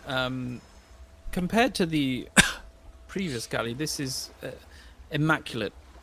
I mean, it Won't be isn't for long. immaculate, but compared to the last one, it is. I mean, it's Yeah. it's very well kept and relatively clean. It won't stay that way, will it? I was just thinking that. No, but there's all the things in there that you would expect in a galley. The only thing here is, at this point, am I in the right layer? No. No. So on the north side, there is a trapdoor leading below, and above it is what is, I believe, called a derrick, which is like a small, not a crane, but like an arm. Oh, like a pulley. So, yeah, so that you could lower things from this room down into the hold further below. Yeah. On the south side is a door. You see, which is closed, but you can hear snoring coming from the other side. Beautiful. Standard. Shutting the door. So you know it's me, right? Yeah, I can tell. Hottie. What the fuck? It's a spell. I had to get you guys in there and not have attention drawn. Ah. Oh, I see. Well, I mean, people might be a little bit confused as to why old Scourgy is slumming it down with the rest of us. Scourge is a creepy fuck. Well, there is that. No one's gonna think none the wiser. He's a creepy fuck. Yeah, I can't really. Right. First, I'm sorry for everything that's happened today. I've got some explaining to do. Well, you are obviously Miss Blackheart now. You Go have fuck a yourself. certain level of gravitas to yourself now. In fact, sorry, my lady, I shall avert my eyes. I'm gonna spark in my hand and just call him a cunt. Oi, dickhead. I'm still T. I figured you've got something up your sleeve. Didn't really want to question it. Look, I couldn't tell you before because I didn't know who was listening. But here, we've got a little bit of leeway. So, firstly, the name. We're going to Port Peril. We all got picked up in Port Peril. Well, most of us did. I've never been there. It's a shithole, mate. Honestly, you're not missing much. No, you're not missing anything. Problem is, people know my name there. And if we're going to have to sell this ship, my name might get out there. And I'd really rather it didn't. So, the name change. You guys, in our own comfort, you can call me T. You can call me Torrin. But on deck, for everyone else's benefit, I'm afraid it's going to have to be Milady or Miss Blackheart. I've got zero problem with that. No problem. So, the second thing. How the fuck I'm an officer? Yeah, I do have multiple questions. Fire away. What the fuck? That's an evident one. Anything more specific, or? No, I think that covers it. Okay, good to know. Anyone else? I think Mr. Plug likes you, T. That's gonna get a side eye from Torrin. Yeah, about that. He to get myself my diamond, I had to show him what I can do. Oh. Oh, I didn't. You know. If you Within- say one more word, I will electrify your testicles. Well, you might want to elaborate a bit more. I had to show him my magic. Again, no, you know. I cast a spell in front of him, you jackass. Oh, right, okay.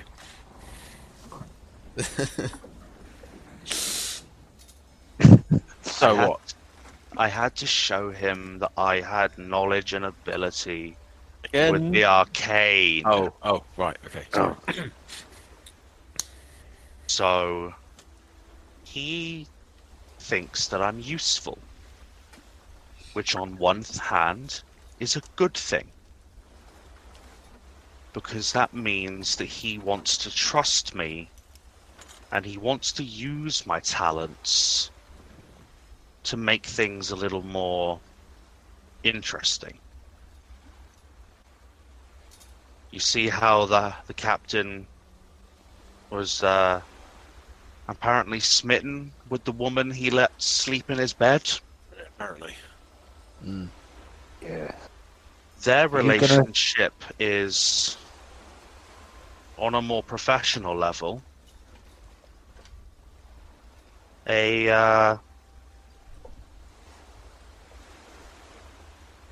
An interesting one. She uses magic, and he stays the captain. He is as much a part of her crew as we are of his. I think she's calling the shots. well, He's just the face behind it. That's what I thought. But Plug wants that for me, or so he's led me to believe. He thinks I can be useful, and I think I can use that to my advantage. Absolutely. So, I am an officer, but he's also asked me to spy on you lot. I'm shocked. Yeah. But I'm the one to potentially do any discipline, and if anyone steps out of line on deck, I'm supposed to let him know. Well, like I said before, I'm playing the long game with this dickhead, so do what you gotta do and I'll play along. Yeah, I can't argue. I don't know what his meaning of more severe is when it comes to punishment. But if I can wangle it that I'm the one to dish it out, I might be able to save you guys a little bit of hurt. I don't know about that. I've got a funny feeling that if you have to mete out some punishment to us, he's going to be making sure you do it as hard as you fucking can. There's going to be He doesn't extra understand scrutiny. how magic works.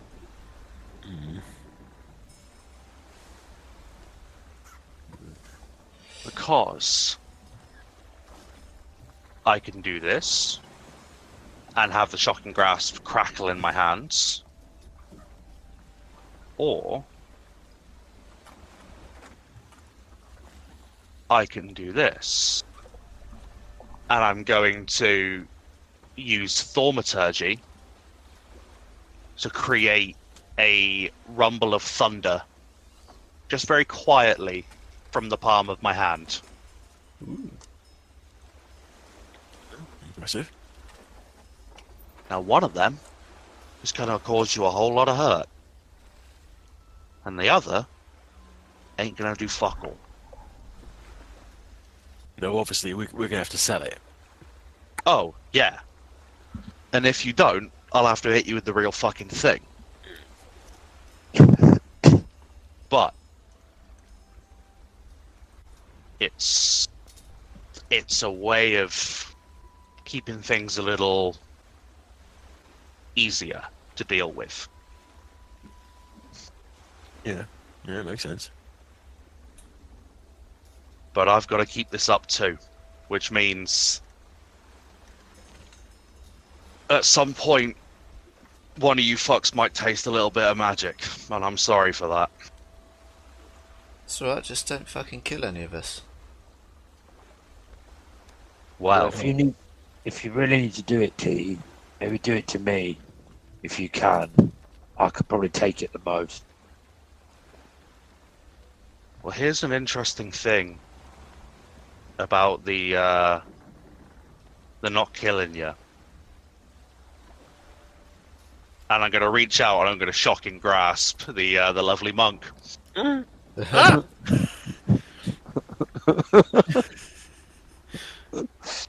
Does a 16 hit you? No, actually it doesn't. Oh, god damn it. Still. I'm just going to look at him with a little wink. That's what you're supposed to sell, dickhead. Yeah, well, sorry, paranoia and all being all that. As soon as you make any moves towards me, I am going to dive out of the way. All right, so, right, and okay, fine. What are you doing? The fake one, or are you doing the real one? Let you figure that out. All right. In this instance, I'll hold my hand out to be done too. And from that, I'm then going to extend my hand, and the perceptive ones around you will see that the eyes in the skull necklace begin to glow black.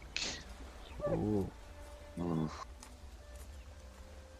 And then the light transfers to my hand,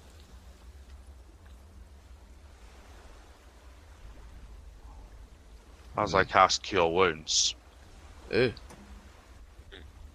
Oh, okay. Well, that feels kind of warm. A similar warm that Sandara has done. Oh, it's just kind of more Uncomfortable. friendly.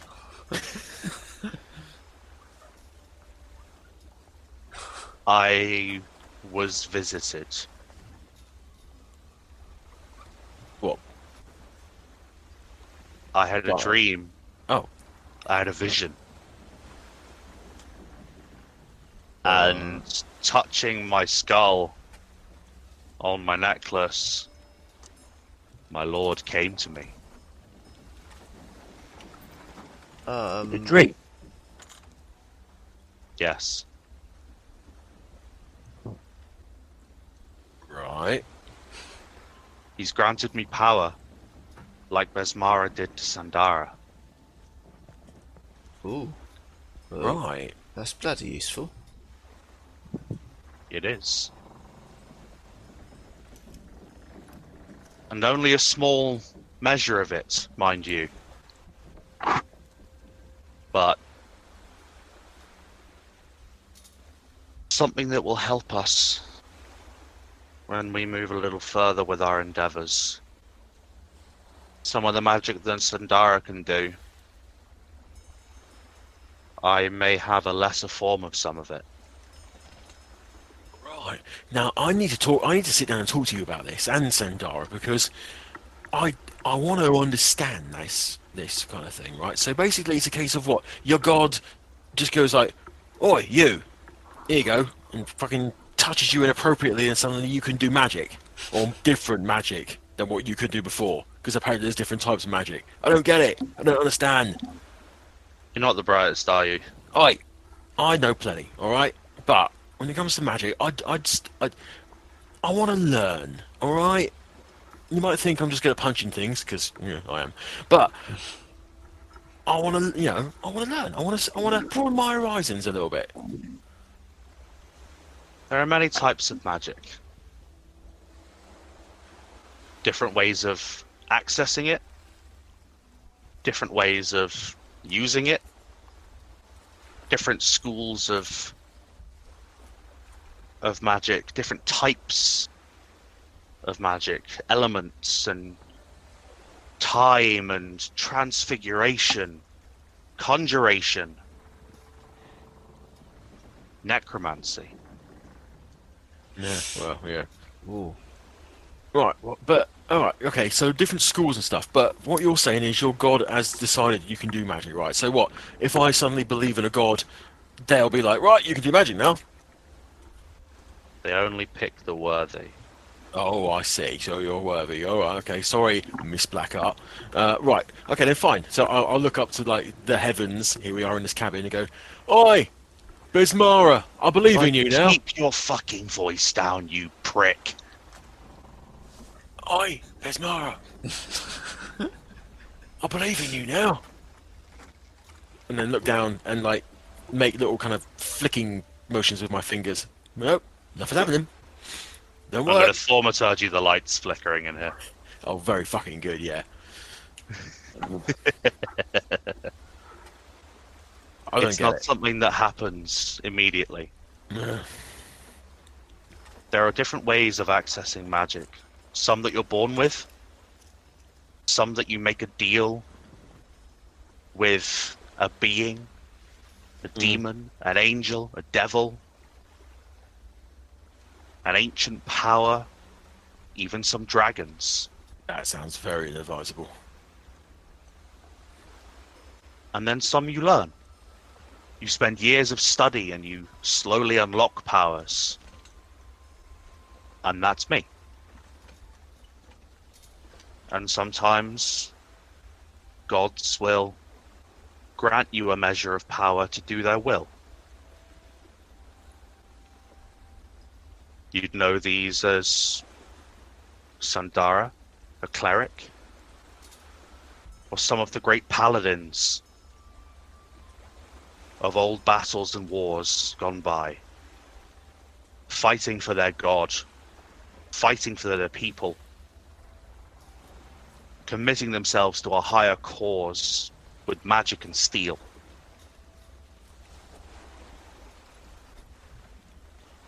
Well, I got a little bit of a shiver there. There are many different types and many different ways of getting it. There are stories of the devil lords themselves coming to the mortal plane and granting power. Demons spilling forth from portals and taking mortals as their champion. Dragons falling in love or taking pity on people who have wandered into their caves. And then good old-fashioned books. Education. Hard work. and just a touch of talent and a little bit of luck. And it doesn't always go right. But with practice, you get there. Yeah. I'd be happy to sit with you. I'd be happy to try and teach you things. Any of you, if you ever wanted to learn. I just look at my brother and go, "What? You trust this idiot with magic?" Some basic things, yeah. And I'll cast light on Zima's little leather anklet. Maybe something small.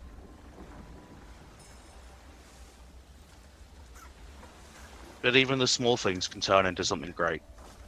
Well, yeah, I mean, we can see now.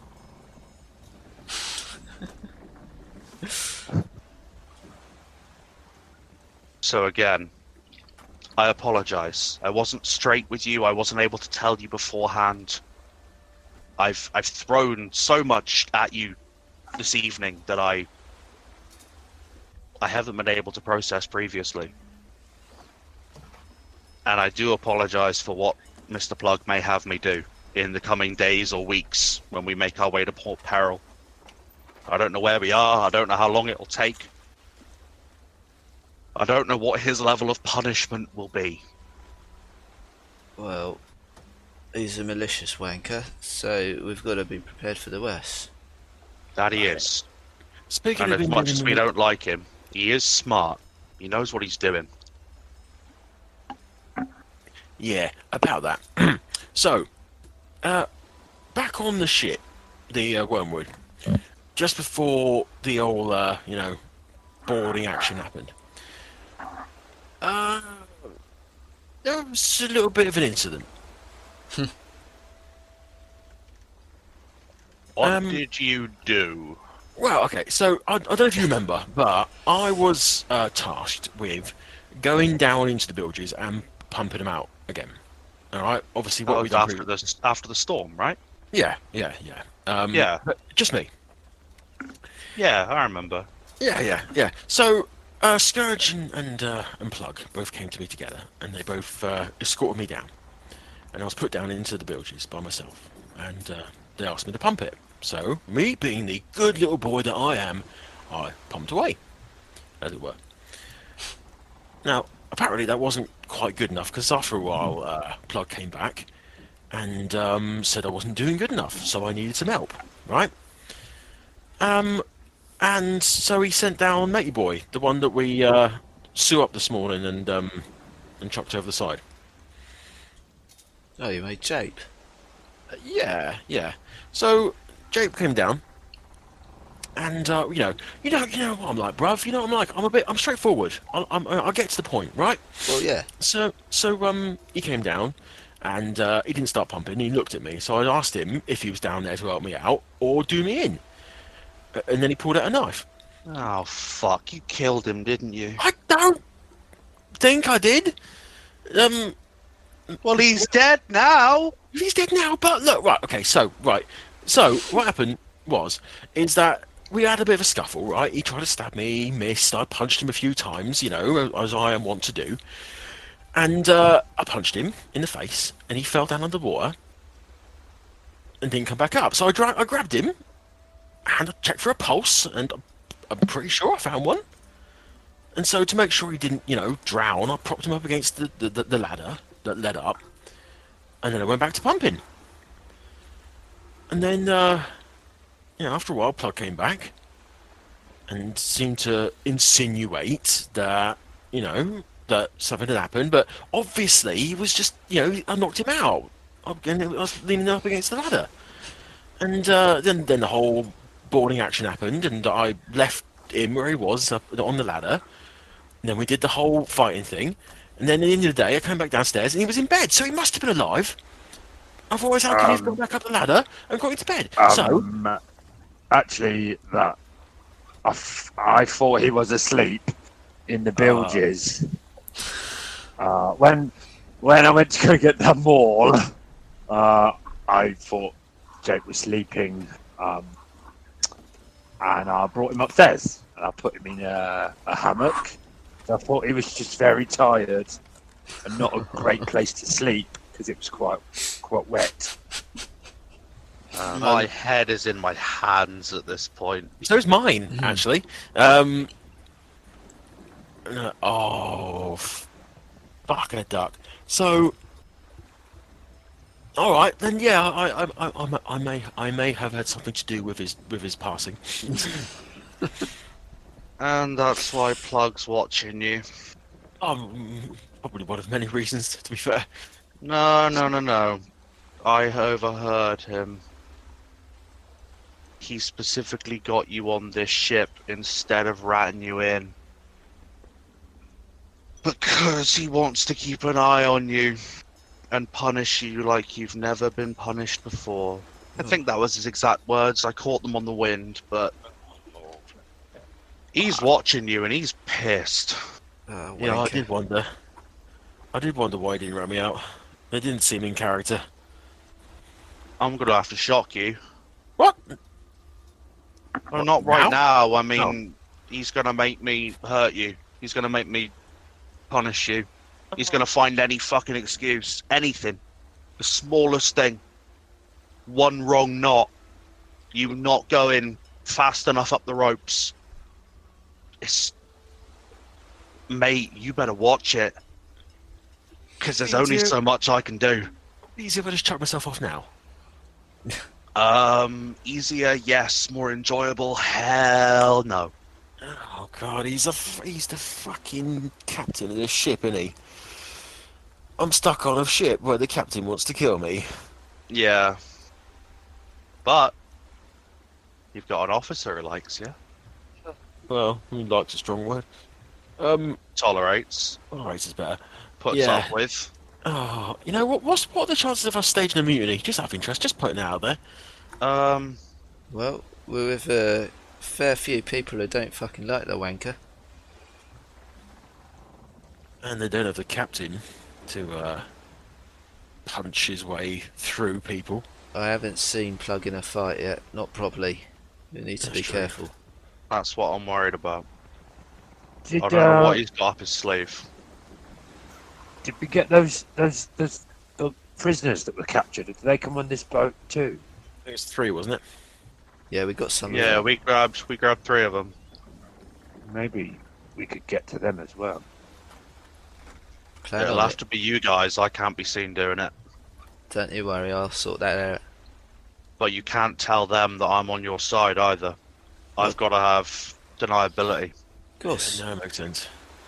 I mean, if we want to look at this, you know, at people who might be on our side, I reckon Sandara might be on our team.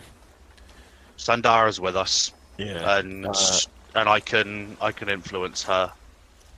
I like the girl, I really do. Yeah, so do I. But if push comes to shove, I'd rather not think about it. But I really hope she's on our side. Yeah, no, I'm with you on that one. The 3 Rahudumis who came across, they're likely to side with us, or anyone really, probably, who might give them any kind of any sort of freedom. Rosie's got a soft spot for you, Devvie, doesn't she? Yeah. Got her fiddle back. Yeah. Yeah, she did say that she owes me.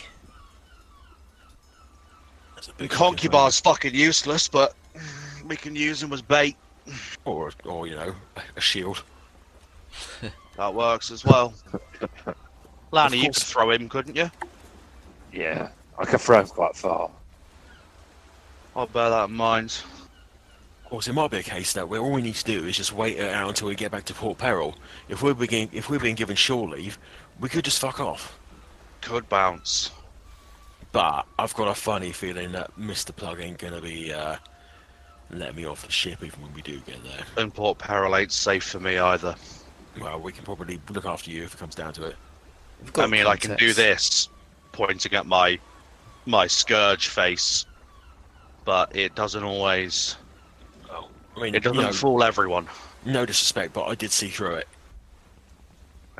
Me too. Yeah, it's a bit of a hurried job. I haven't done it very often. It might just be the angle I'm at. I can see over the top. Just doesn't look right. You're a I bit haven't flickery. seen the top of his head. I don't know whether he's got a bald spot or not. I might not have got that bit right. I can just see your head, Torrin. Oh shit. Okay, I'll work on it. Look, I've held you in here long enough. People might get suspicious. Lanny, punch Des in the face. Okay. What? Why? Laddie? No.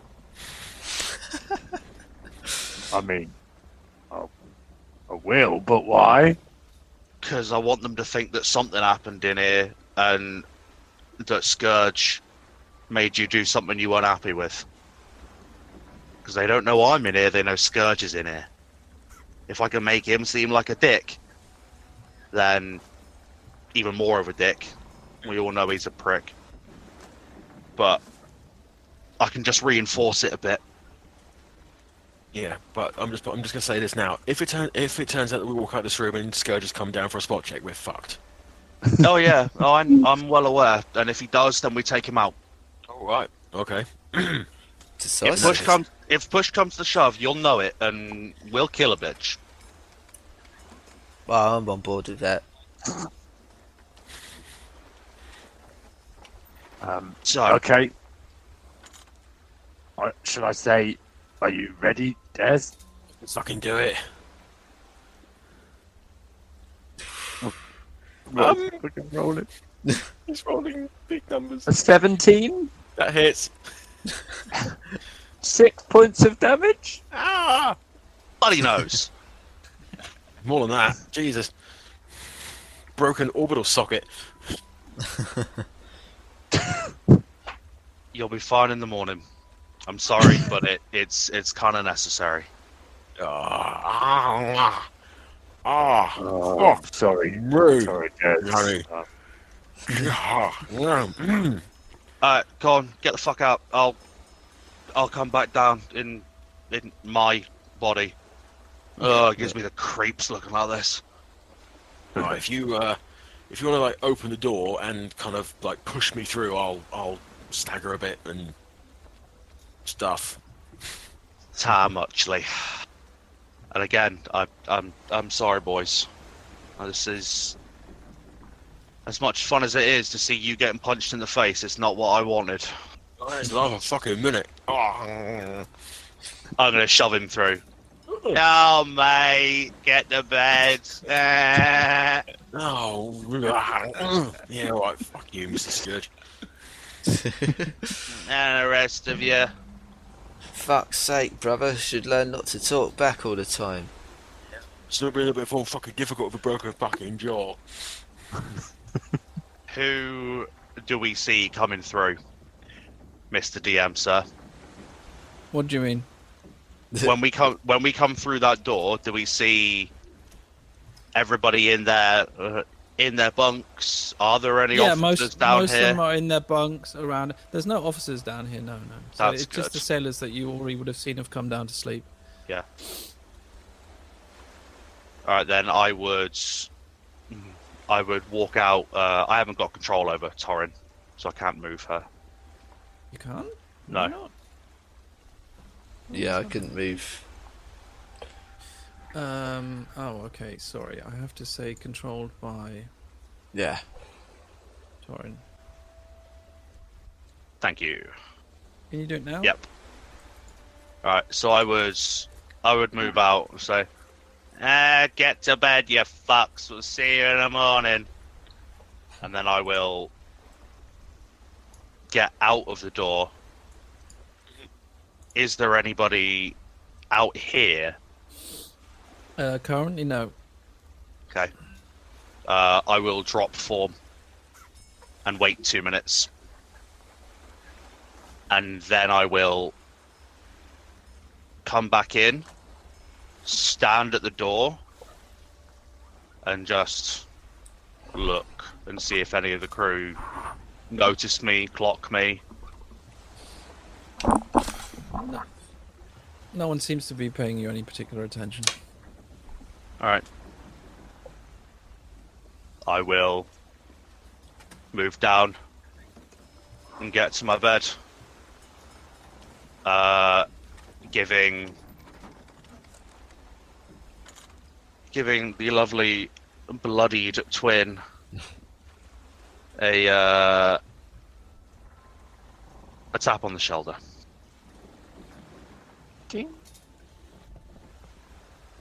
Ah, Nice. And I will let Zima find a spot in the rafters, and I'll get into my hammock. Okay. Alright, lights out, you miserable fucks. We got work tomorrow. yes, Miss Blackheart. Yeah, my lady. Okay. So, night comes upon you. You sleep. Oh, And, actually, sorry. One thing yeah? before I drift off. I will, in the privacy of my own head, be thinking. I don't know what the fuck you're supposed to do with this kind of thing. Besmara, if you listen and these kind of things, I ask you to look after this ship and the people on it, especially my bruv. Bye.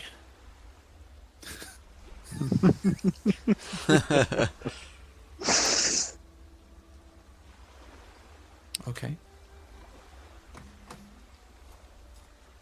Good. So, you sleep. And you wake to the sound of the bell. Slightly different tone to this bell, but a bell nonetheless. And you rise and dress and head to the deck. as Long usual. rest completed. Yes. Nice. Beautiful. Always want to check that.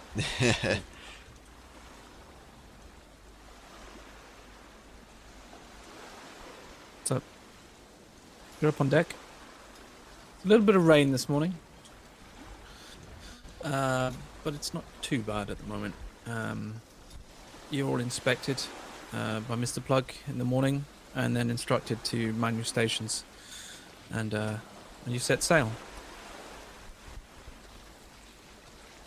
After about an hour, Mr. Plug calls down to you, Torrin, and he gestures for you to join him up by the wheel. Yes, Mr. Plug. How can I help? How was your evening? Do you have anything to report?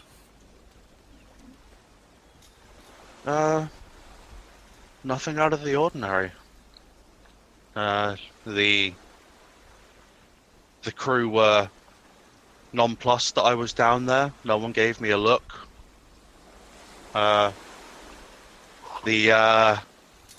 brothers, they gave me a bit of a look, but they didn't say anything. And they didn't try anything. And they are behaving themselves. Yes. I reprimanded one of them yesterday for messing up with his duties, and he seemed to crack on a little bit better. I did see that. But they seem to be following the orders well. Good. Be careful you do not push them too far. I expect you to carry out your duties as an officer as needed, but do not push them that they move too far from you. To keep a good eye on them, you will still need to remain friends, as it were, as much as that is possible. I did spin them a little tale. Oh, Mr. Plug, he wants you to turn against me. Oh. They all bought it. None of them are bright. I just told them that you were you had a little fun making them squirm. He chuckles to himself. He stares out in front to the open sea. And as you stare with him, you can see, as you're heading north, you can start to see land now, actually, out to the northeast side of the ship, kind of diagonally slanted towards the ship. And then, as he's looking out, suddenly, without any word, he suddenly spins the wheel, and the ship violently turns a 90-degree angle to the right. Ooh. And he kind of turns to you and gives you a little look. Captain? Yes, Torrin? Am I to assume that our course may have changed slightly? Possibly, Torrin. I have decided to make a little change of plan.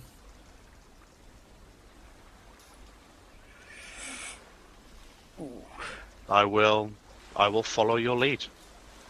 Good. He looks at you directly.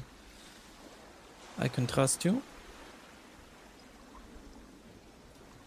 I'll nod. You will be loyal to me in whatever decision I make? I'll nod again. Good. The plan was to sail this ship north to Port Peril and sell it. But I quite like this ship. And I have decided I do not want to sell it. I want to keep it. I see. And does Captain Harrigan know of this decision? He does not.